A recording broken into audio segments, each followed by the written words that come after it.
One of the things that I've done today, which is quite significant, is I've got a script that got a meeting, and I'm now propagating that. So I did a video last year, and we're talking about marketing and paid ads in particular. Actually, about paid ads, very much like growing tomatoes. So you an arbitrary figure like 10 tomato plants. You grow 10 tomato plants, two of them do really well. You propagate those two into 10 more, and you kind of kill off the 8 that haven't done so well.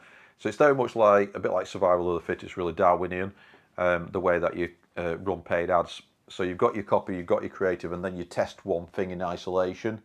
Then you know it's that thing. So it might be an headline, it might be one line from a sentence in some copy, it might be a video versus a photo kind of thing, and then the video might do quite well, so you create another one like that, and then you find out what parts of the video is working. Maybe you change the hook, maybe you tweak the story, maybe you change the offer. So that's how you run paid ads essentially. That is running paid ads 101 in, like, 2 minutes.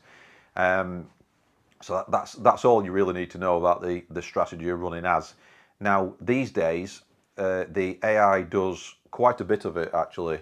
So a lot of the time you can feed it with fuel. It's a bit like having a log burner. You keep putting a log on it.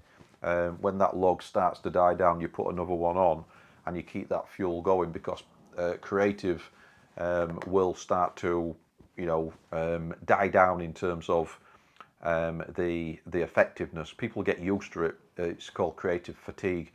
But the thing is, it's relative to your competition as well. It's got to draw people in with ads. I'm talking like specifically Meta.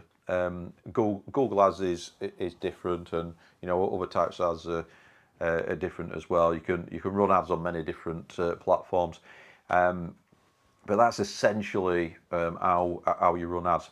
So my job is to find essentially how I can get the best bang for the buck for clients in terms of them investing their money and getting a good return.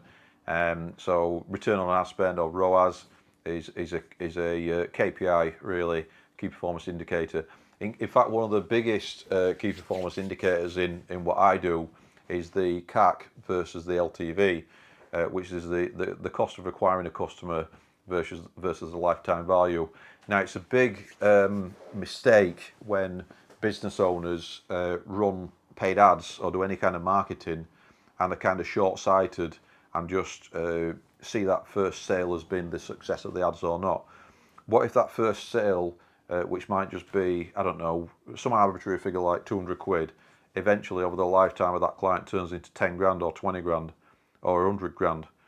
So it's the LTV, it's the lifetime value, that's very important in running ads. And if you can self-liquidate an ad, so if it costs you £200 to buy a customer, and you get a sale of £400, and your margin is 50%, so you're actually breaking even, then that can still be very good, because you're getting not only that client who you can upsell more things to, but you're also tapping into their network, and you can ask for referrals on that. So that's really important, and it's something that people kind of miss a trick on with that.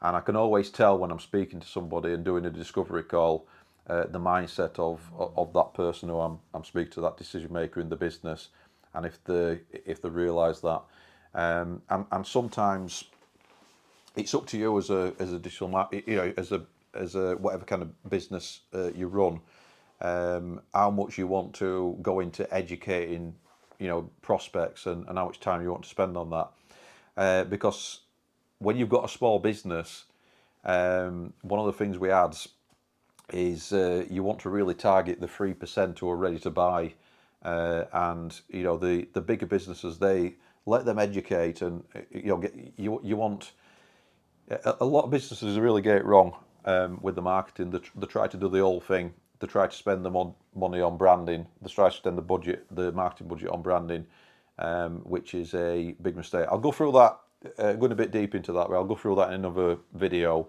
about how to actually do your targeting and really target those buyers who are really ready to buy, and they've got high commercial intent there.